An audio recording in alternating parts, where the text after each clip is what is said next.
La doctora Ortiz Wagner es doctora en literatura por la Universidad de Potsdam, docente en literatura latinoamericanas y actualmente investigadora de la Sociedad Alemana para la Investigación Científica en la Universidad Libre de Berlín. Su proyecto de investigación trata sobre modernidad, orientalismos y archivo en intelectuales heterodoxos en el sur global, con un especial enfoque en las relaciones entre México, Centroamérica, Chile, Argentina, por un lado, y la India, por el otro. Ha sido profesora invitada de literaturas hispánicas en la Universidad Humboldt de Berlín, profesora invitada internacional en la Pontificia Universidad Católica de Chile y la Universidad de Santiago de Chile, en la Universidad de Nantes, la de Barcelona y la Universidad de Delhi. Es especialista en estudios literarios y culturales centroamericanos. Esa es como toda un área de su trabajo, ¿no? La literatura centroamericana es de las pocas especialistas en la literatura centroamericana. En este contexto es autora de numerosos trabajos, entre los que destacan su monografía El arte de ficcionar, la novela contemporánea en Centroamérica y la coedición de Poéticas y políticas de género, ensayos sobre imaginario, literaturas y medios en Centroamérica. Además, realizó labor como editora responsable del tercer tomo de la historia de las literaturas centroamericanas,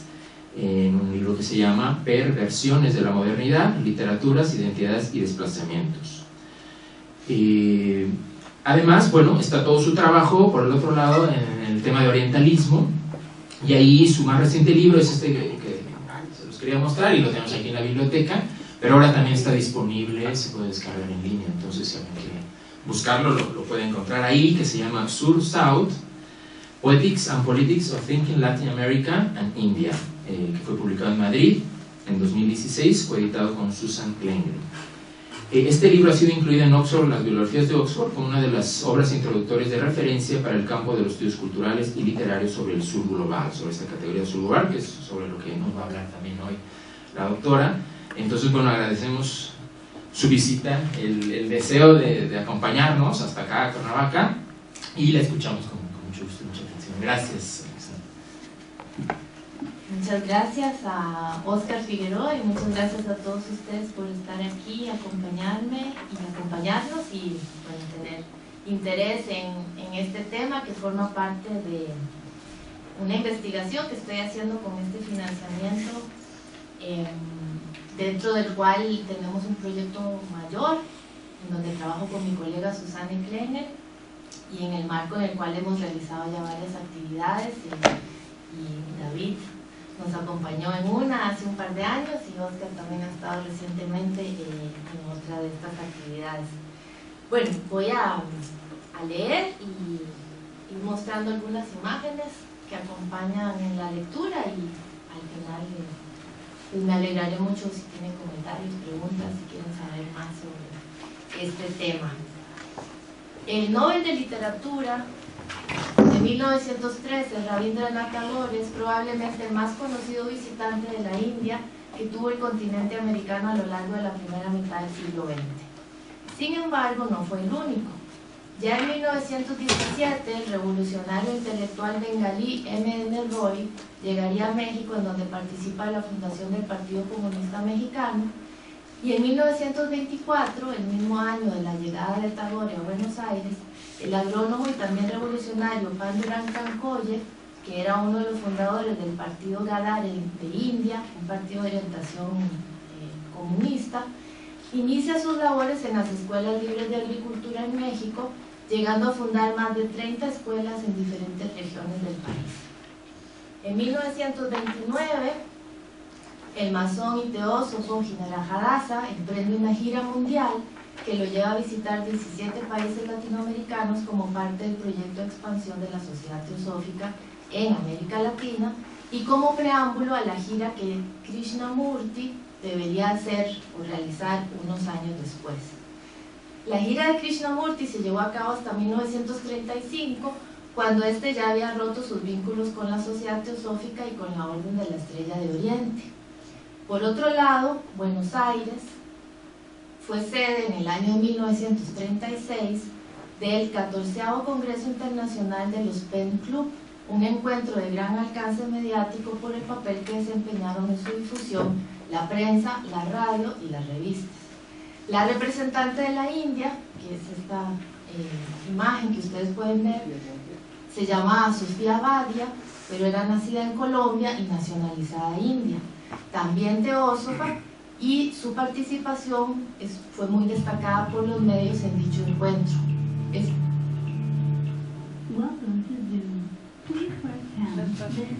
Ahí está. ¿Qué es eso? Ya pasó, ya. Y en el caso de Sofía Badia, su participación tuvo tanta presencia en los medios porque por supuesto hablaba muy bien español. Entonces, eso fue, por ser colombiana, claro, ¿no? Pero como su aspecto no lo delataba inmediatamente, entonces fue una gran sorpresa para todos los participantes de ese encuentro masivo. Hasta hoy, esta serie de contactos entre India y América Latina es no solo mayoritariamente desconocida, sino que, tal vez deberíamos decir, no ha sido estudiada como un conjunto ni de forma sistemática. Entonces, parte de mi proyecto quiere, de alguna manera, reunir estos encuentros concretos, comprendidos, y comprenderlos como una red amplia de relaciones políticas, intelectuales y culturales que nos ofrecen un nuevo entendimiento de la ciudad letrada latinoamericana en las primeras 3 décadas del siglo XX. Desde la segunda mitad del siglo XIX hasta las primeras 3 décadas del siglo XX, la crisis de las ortodoxias religiosas, políticas e intelectuales se vinculó con procesos de secularización de las sociedades occidentales. Dicha crisis coincidió con el auge de la democracia liberal, la industrialización, la emergencia y la organicidad de un sujeto popular, obreros, campesinos, indígenas, estudiantes, mujeres, un desarrollo tecnológico en donde la electricidad, la radio y las imágenes modificaron las nociones de tiempo y de representación, la cotidianidad y la productividad de las sociedades modernas, a la vez que van emergiendo nuevas disciplinas como la arqueología, la antropología, la psiquiatría, las cuales permitieron reelaborar interpretaciones sobre el origen y la naturaleza del ser humano. En este contexto en que surge una nueva concepción de conocimiento y de ciencia, que incluyó corrientes como la teosofía, el espiritismo, los rosacruces y el gnosticismo, por mencionar algunas de las más destacadas, que fueron asociadas con las ciencias ocultas, entendidas hoy en día como manifestaciones de un esoterismo occidental,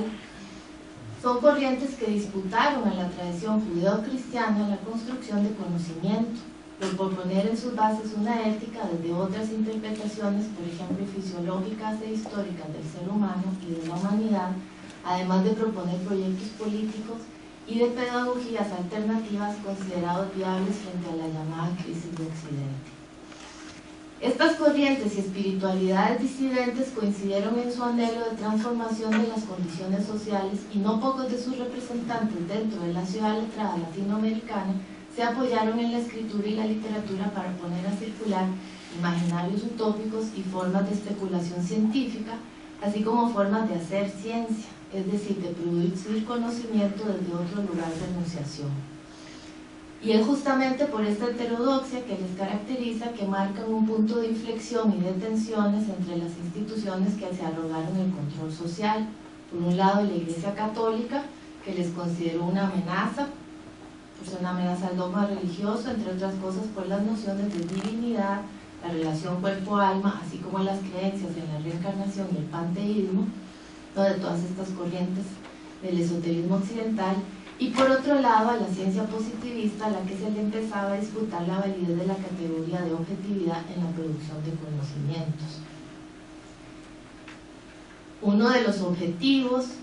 del proyecto es mostrar cómo en momentos en que se viven procesos de secularización en América Latina y en sus élites, hay un consenso generalizado en la crisis de valores de Occidente, y es ahí donde Oriente, pero más específicamente, en el caso que me interesa a mí, la India y diversas figuras vinculadas a ella ocuparon muy diversos y ambivalentes lugares que de alguna manera venían a trastornar, digamos, el orden hegemónico. A su vez, figuras de la ciudad letrada latinoamericana construyeron y basaron sus vínculos y relaciones con el amplio mundo de la India previa a su independencia, igualmente desde una serie de posiciones y actitudes ambivalentes y a la vez sumamente productivas de intercambios y de circulación de conocimientos. La serie de encuentros concretos que he ido rastreando en un trabajo de archivo bastante amplio y durante varios años, evidencia la emergencia de redes intelectuales que podríamos llamar periféricas o del sur, las cuales a su vez relativizan el argumento de la marginalidad de estos amplios espacios geoculturales hacia la India y América Latina a partir de las acciones de sus letrados. Esto es un poco el gran contexto del proyecto, en el cual luego sitúo a varios casos y varios ejemplos, de los cuales hoy voy a presentar uno que tiene que ver con México y con el México postrevolucionario, y no con toda esta corriente del esoterismo occidental, sino más bien con parte de la historia de la ciencia en México, pero una parte de la historia de la ciencia, hasta donde he podido investigar, bastante marginada o silenciada. Y aquí empiezo ya con la parte de mi caso, ¿no? Del ejemplo. Y empiezo con una cita. El mundo del sueño, de la imaginación, del erotismo, de las vanguardias, pero también de un arte nuevo, del instante, todo eso eclosiona en la India con Blanco y el monogramático. Fin de la cita. Esto lo afirma Aurelio Mayor, quien fuese director de la editorial adscrita a la revista Vuelta, presidida por Octavio Paz, en una entrevista de abril del 2018, en la que repasa la estancia del Nobel en la India entre 1962 y 1968. Probablemente esta sea la imagen que viene a la mente, ¿no?, para ilustración la fotografía, de la mayoría de personas cuando se piensan las relaciones y contactos entre México y la India en el siglo XX. Sin embargo, existen a inicios del siglo XX encuentros concretos en el contexto de movimientos políticos y sociales afines al surgimiento de las militancias de izquierda y el antiimperialismo, específicamente durante las primeras décadas del siglo XX, que han pasado por largo tiempo desapercibidas. Una de estas historias de contactos y encuentros, es la del revolucionario y agrónomo indio Panduran Kankoye y las redes de militantes de la izquierda global que coincidieron en el México postrevolucionario. Entre sus relaciones más cercanas estuvieron la fotógrafa italiana Tina Modotti y el muralista Diego Rivera. Este encuentro concreto forma parte de un capítulo clave de la historia de la ciencia en México y de la producción de imágenes fotográficas de vanguardia unidas por un mismo horizonte utópico de transformación social y política. A mí me interesa especialmente la presencia de Kankoye y esta línea, ¿no?, que tiene que ver con la historia de la ciencia en México, pero por supuesto que también esa relación con Tina Modotti y unas fotografías que voy a mostrar más adelante es sumamente interesante.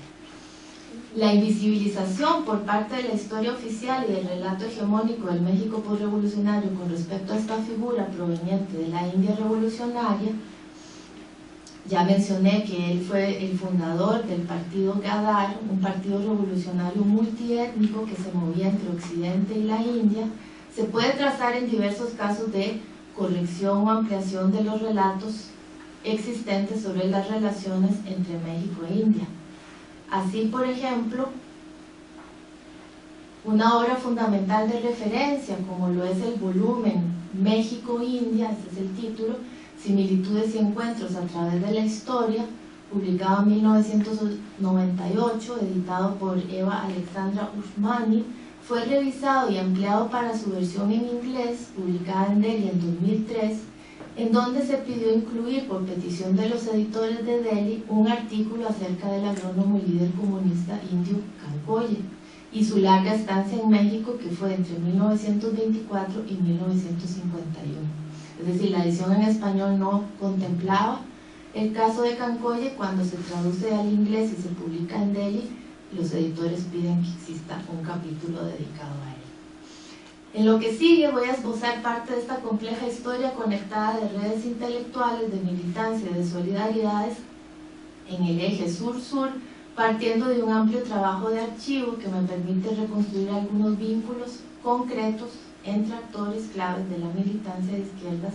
o de la militancia o el exilio, también podríamos llamarlo antifascista en México, a la vez que releemos el canon de la historia intelectual cultural y de la historia de la ciencia en el México de los años 20.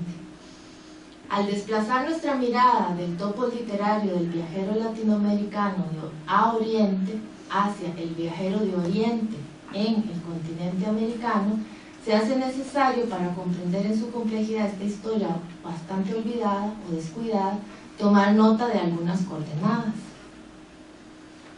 Por un lado,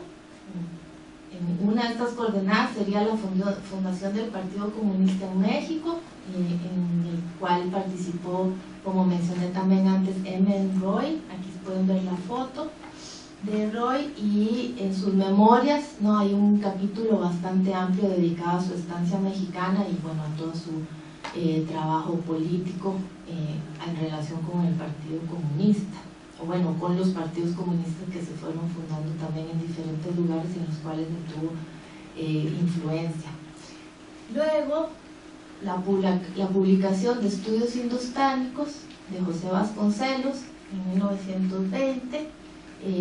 que luego contó con 2 ediciones más, una en 1923 y otra en 1938, y por último la llegada de Cancolle a México en 1924. Perdidos en algunas pocas bibliotecas especializadas en agronomía, la historia y sobre todo el papel de Cancolle en aquellos años no empezó a tener relevancia probablemente sino hasta la publicación de una especie de memorias y autobiografías escritas por la hija de Cancolle. El libro se titula I Shall Never Ask for Pardon, se publicó en 2008 bajo el sello de Penguin Books en Delhi, y abrió así un expediente doblemente revelador tanto para la historia del agrarismo mexicano de orientación socialista anterior al esfuerzo transformador cardenista, como para la fotografía en México, relativa a la participación comprometida de Tina Modotti al lado del científico agrónomo y líder independentista ligado por supuesto al comunismo. Esta relación había permanecido totalmente desconocida para los estudiosos de los procesos sociales relacionados con la agricultura y con la historia de la ciencia en México, a la vez que también era desconocida para los especialistas en la obra de Modotti. Creo que esta es una de las fotografías tomadas por Modotti. Esta relación, el acceso para un amplio público de lo que se ha llamado el expediente inédito de Tina Modotti a partir del año 2012, a través del archivo donado a México por la hija de Cancolle, consiste en una serie de fotografías tomadas entre 1928 y 1930 que documentan el trabajo del agrónomo como científico y como director de las escuelas libres de agricultura en México. Como dije, bueno, él permanece casi 30 años aquí en México, y este archivo oculto, podemos pensar, ¿no?, descubre una historia entrelazada que estuvo a punto de perderse por completo. Cuando la hija de Cancolle está escribiendo estas memorias, biografías de su padre, ella encuentra las fotografías, las cuales tampoco tenía claro que estaban todavía en manos de la familia, y ella decide donarlas al INA aquí en México, y es alrededor de esos años del 2011-2012 que esas fotografías llegan aquí como una donación de parte de la hija de Cancolle, bueno, de su familia. En esta historia es posible rastrear formas concretas de colaboración en las que convergen diversos lenguajes: la fotografía, el muralismo. Aquí este es uno de los murales de Diego Rivera, que está en la Secretaría de Educación Pública, y quien está en el centro repartiendo la comida es Cancolle, que tiene la estrellita roja en la camisa. Bueno, en ella es posible rastrear formas concretas de colaboración, ¿no?, en la fotografía, el muralismo y la investigación científica, reunidas en un proyecto común que compartían, ¿no?, de índole, ¿no?, pedagógica, política y por supuesto utópico. Todo esto desde el horizonte en el que convergieron muchos actores, entre ellos estos tres juntos, ¿no?, Cancolle, Modotti y Rivera, que era pensar la lucha campesina como una lucha internacional, entrelazada, con otras luchas en otros lugares, especialmente para el caso de Cancolle con la India. Y para el agrónomo indio se trataba de impulsar una reforma agraria que él me llamaba ya en ese tiempo desde abajo. Una, y esto es bien interesante, en la cual el conocimiento científico debía anteceder a la tenencia y el cultivo justo de la tierra.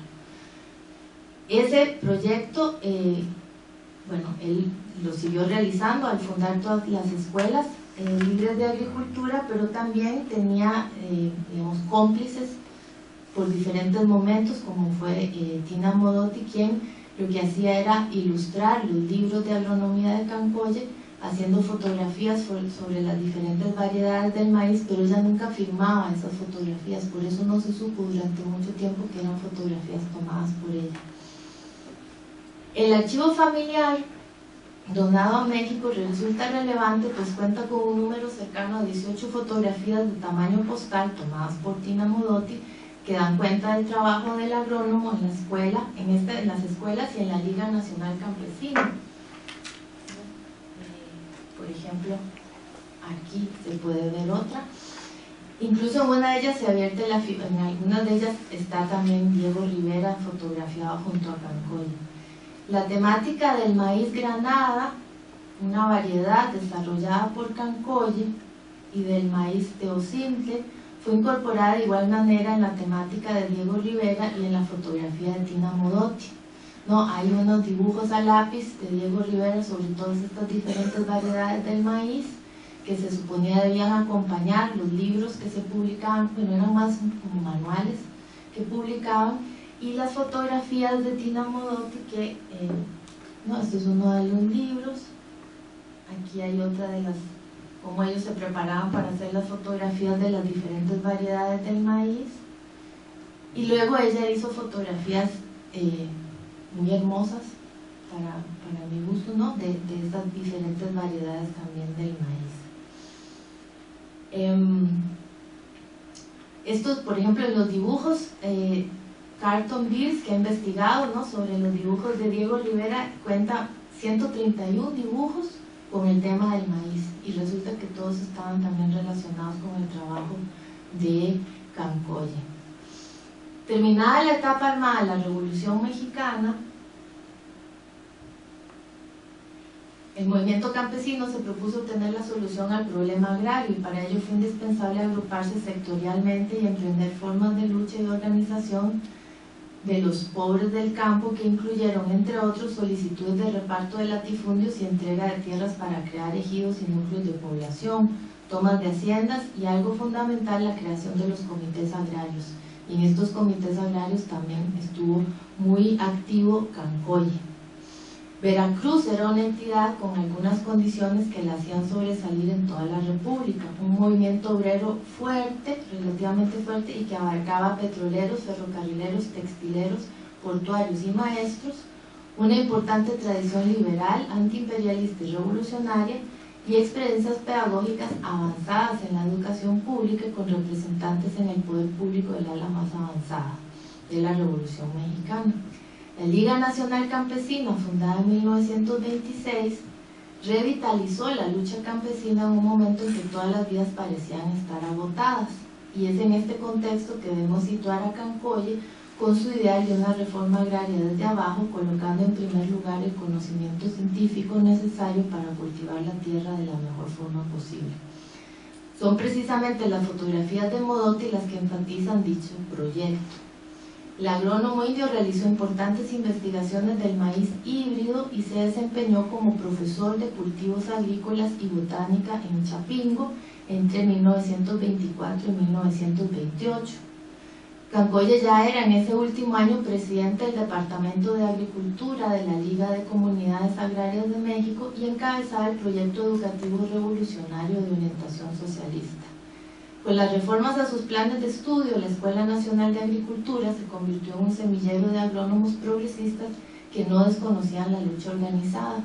y fue precisamente Cancolle quien se dedicó a aplicar en varias comunidades campesinas algunas tareas que el plan de estudio de la Escuela de Chapingo se propuso desarrollar en los terrenos de las cooperativas de los alumnos, como por ejemplo instituir y asesorar a los pueblos vecinos que habían sido dotados de tierras y fomentar las técnicas de cultivo que se experimentaron en Chapingo, siempre dentro de una estructura organizativa orientada hacia el socialismo. Si se repasan las bases programáticas de las escuelas libres, podemos constatar que exponen un ideario revolucionario que coincidió con esas aspiraciones que también tenía Tina Modotti, y las fotografías de la labor de Cancolle no fueron entonces una simple documentación del paso de la investigación en laboratorio a la puesta en práctica de experimentos en el campo, sino la posibilidad de participación del arte en un proyecto revolucionario, en este caso también de carácter bastante científico, sin renunciar a la especificidad de un lenguaje estético, ¿no? Y esa combinación es una combinación que a mí me parece muy interesante. Si ven el logo de las Escuelas Libres de Agricultura de México que aparece aquí, ese tiene su origen en esta fotografía de Tina Modotti de 1927. Así que, bueno, además también creo que es interesante destacar en qué poquísimo tiempo se dieron todas estas relaciones y estas colaboraciones, ¿no? En cuestión de los 2-3 años que ella estuvo acompañando estos proyectos, y cómo de ahí también salió, ¿no?, toda una iconografía que tiene que ver con este momento y con este proyecto, como se ve ahí en este logo.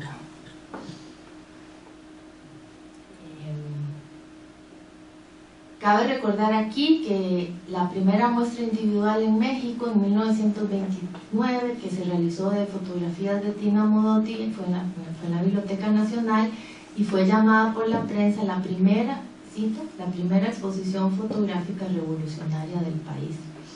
A la vez, diversas monografías escritas por Cancolle iban acompañadas, como mencioné antes, con las fotografías de Modotti, aunque no siempre con la información de que eran de su autoría. Y una de estas es este que se llama Las nuevas variedades del maíz, que es de 1930. Es muy interesante también que en la última documenta, ¿no?, este gran evento artístico que se realiza cada 5 años en la ciudad de Kassel, en Alemania. Estos materiales fueron expuestos como una obra de arte, ¿no? Entonces están los manuscritos, con las fotografías, con algunos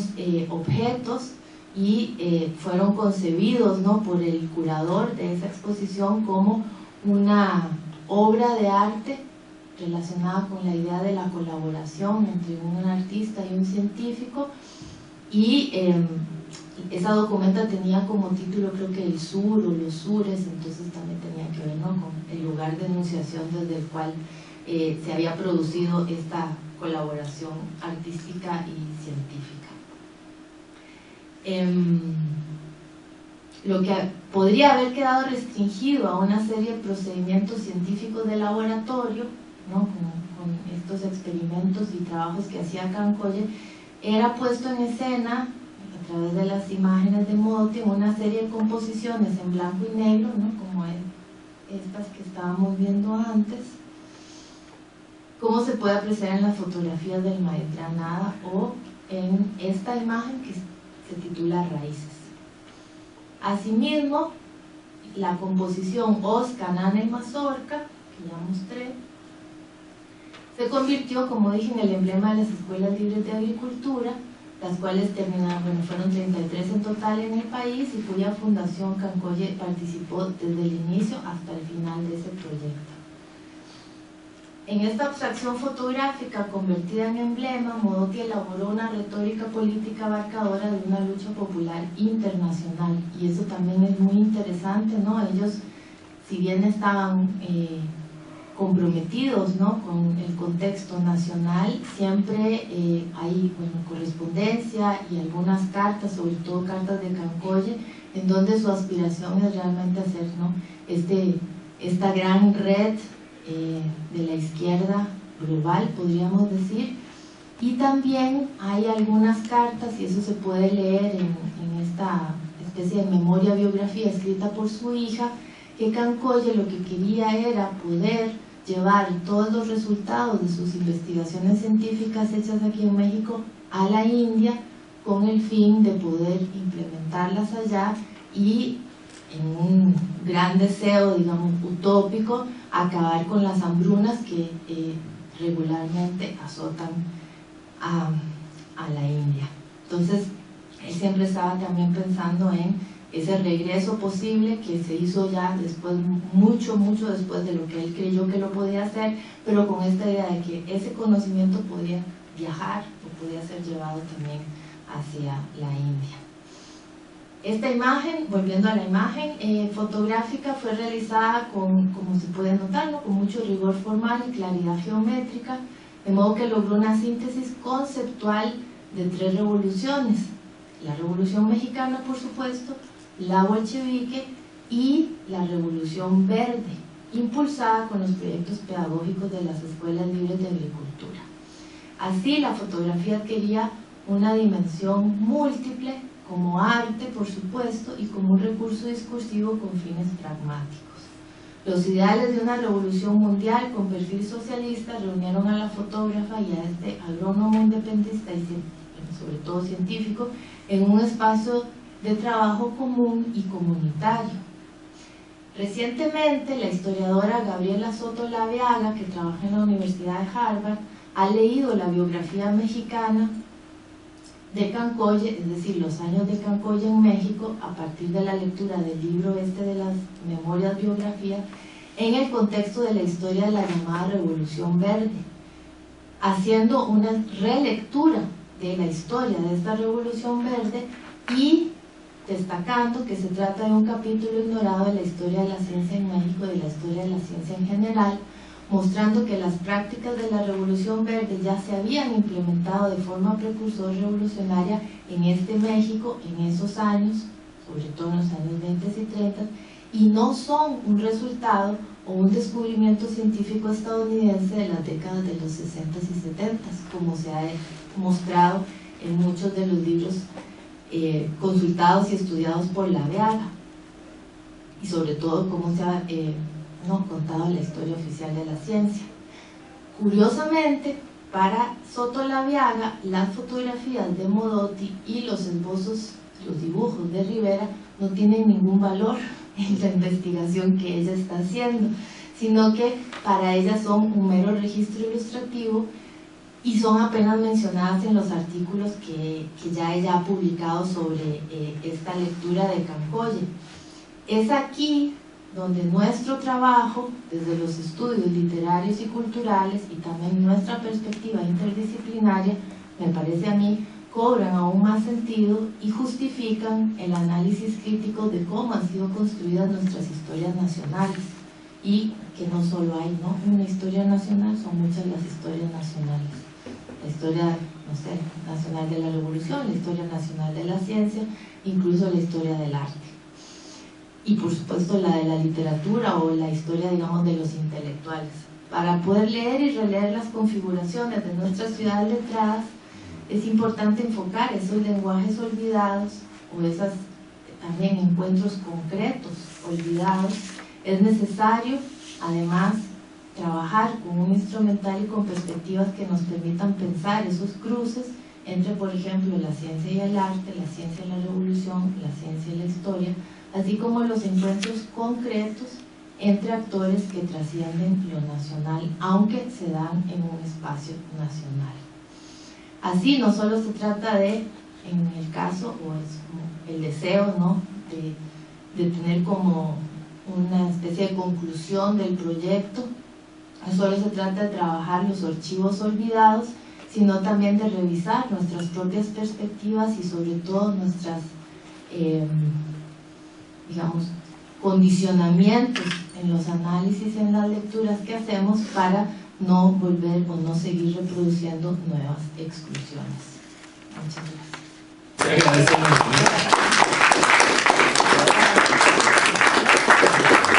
Gracias a todos ustedes por el esfuerzo de estar aquí con nosotros. Gracias.